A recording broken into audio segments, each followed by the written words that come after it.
Chapter 14. At that time Abijah, son of Jeroboam, became ill, and Jeroboam said to his wife, Go, disguise yourself, so you won't be recognized as the wife of Jeroboam. Then go to Shiloh. Ahijah the prophet is there, the one who told me I would be king over this people. Take 10 loaves of bread with you, some cakes and a jar of honey, and go to him. He will tell you what will happen to the boy. So Jeroboam's wife did what he said, and went to Ahijah's house in Shiloh. Now Ahijah could not see, his sight was gone because of his age. But the Lord had told Ahijah, Jeroboam's wife is coming to ask you about her son, for he is ill, and you are to give her such and such an answer. When she arrives, she will pretend to be someone else. So when Ahijah heard the sound of her footsteps at the door, he said, Come in, wife of Jeroboam. Why this pretense? I have been sent to you with bad news. Go, tell Jeroboam that this is what the Lord, the God of Israel, says.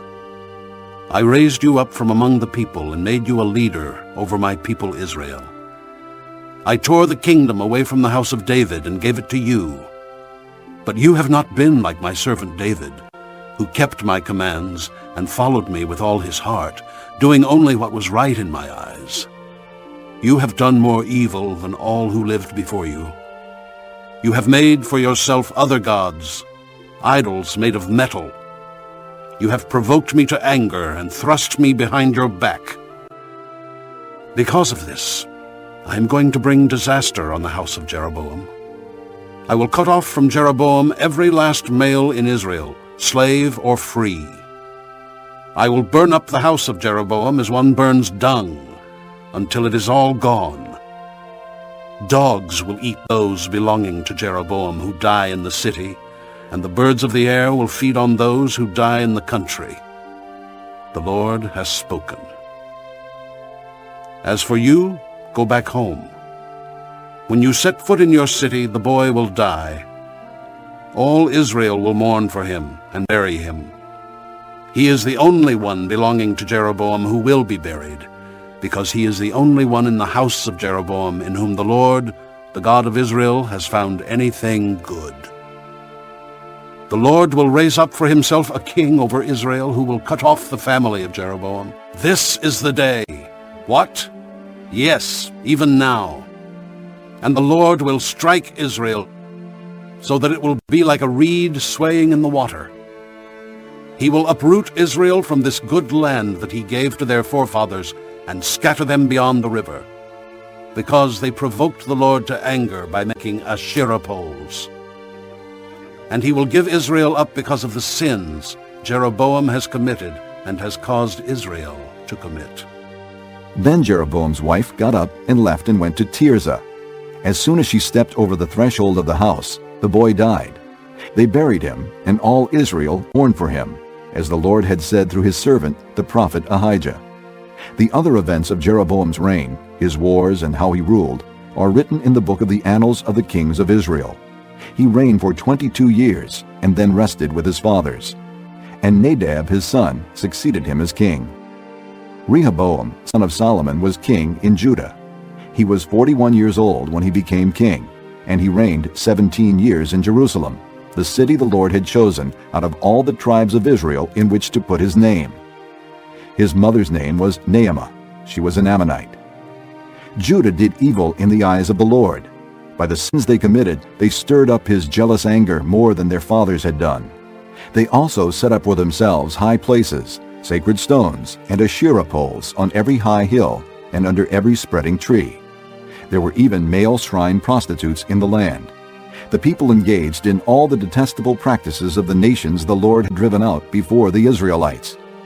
In the 5th year of King Rehoboam, Shishak, king of Egypt, attacked Jerusalem. He carried off the treasures of the temple of the Lord and the treasures of the royal palace.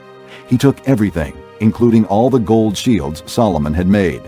So King Rehoboam made bronze shields to replace them, and assigned these to the commanders of the guard on duty at the entrance to the royal palace. Whenever the king went to the Lord's temple, the guards bore the shields, and afterward they returned them to the guard room. As for the other events of Rehoboam's reign and all he did, are they not written in the book of the annals of the kings of Judah?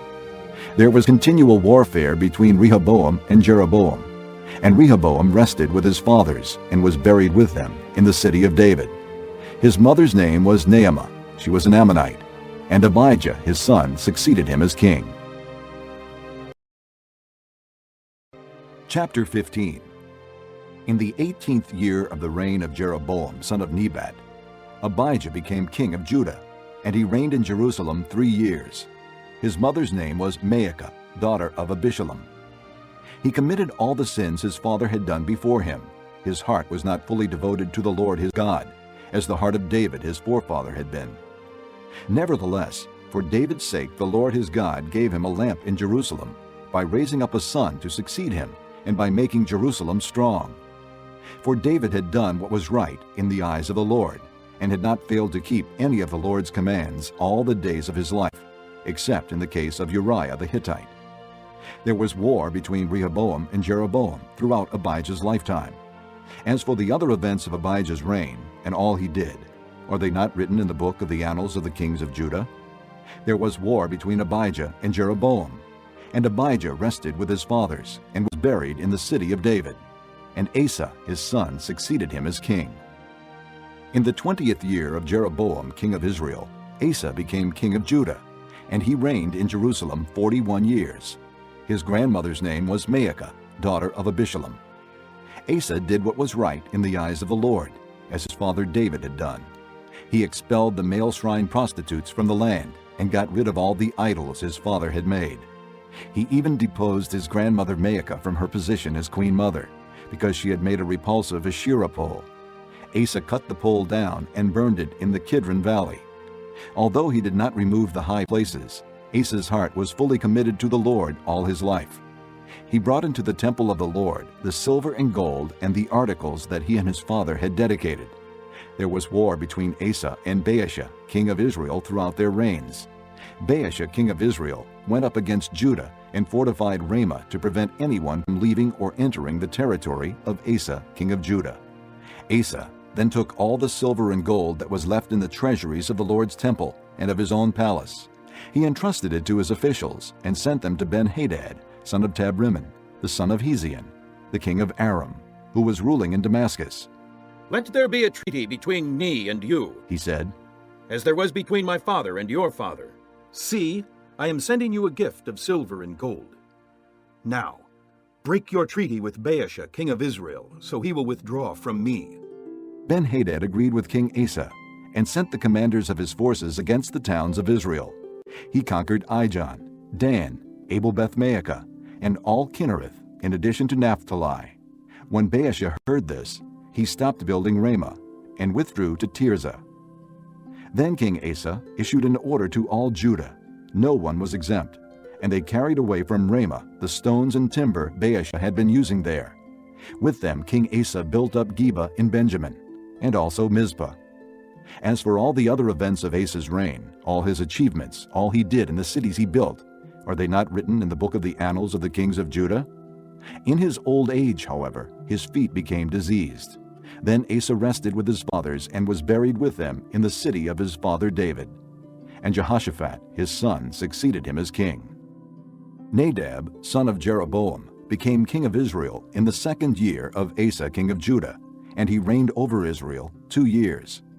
He did evil in the eyes of the Lord, walking in the ways of his father and in his sin, which he had caused Israel to commit.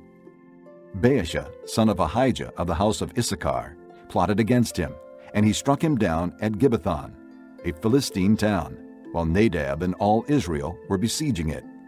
Baasha killed Nadab in the 3rd year of Asa, king of Judah, and succeeded him as king. As soon as he began to reign, he killed Jeroboam's whole family. He did not leave Jeroboam anyone that breathed, but destroyed them all, according to the word of the Lord given through his servant Ahijah the Shilonite, because of the sins Jeroboam had committed and had caused Israel to commit, and because he provoked the Lord, the God of Israel, to anger. As for the other events of Nadab's reign and all he did, are they not written in the book of the annals of the kings of Israel?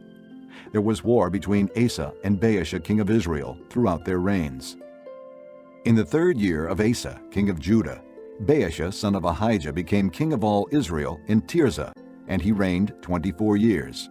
he did evil in the eyes of the Lord, walking in the ways of Jeroboam and in his sin, which he had caused Israel to commit. But the hand of him who is going to betray me is with mine on the table.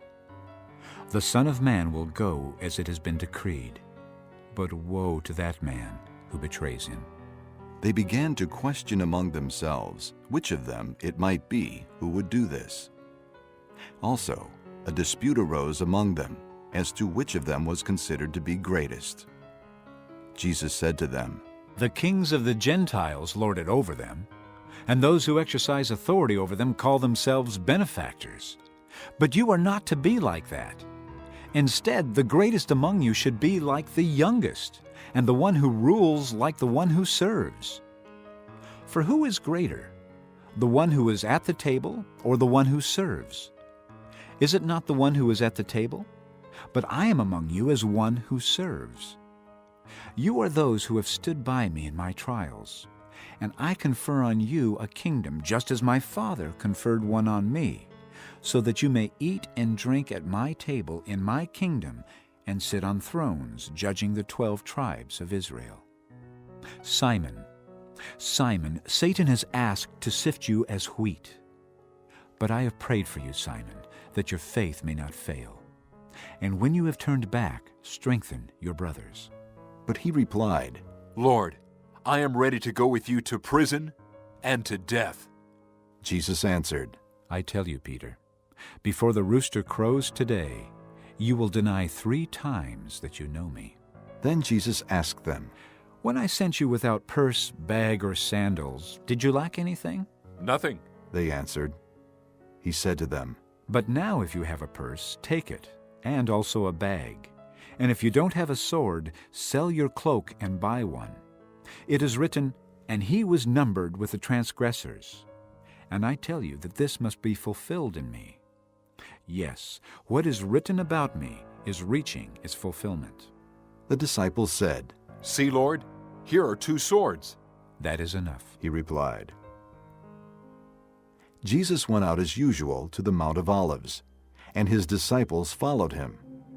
On reaching the place, he said to them, Pray that you will not fall into temptation. He withdrew about a stone's throw beyond them, knelt down, and prayed, Father, if you are willing, take this cup from me. Yet not my will, but yours be done. An angel from heaven appeared to him and strengthened him. And being in anguish, he prayed more earnestly, and his sweat was like drops of blood falling to the ground. When he rose from prayer and went back to the disciples, he found them asleep, exhausted from sorrow. Why are you sleeping? He asked them, Get up and pray so that you will not fall into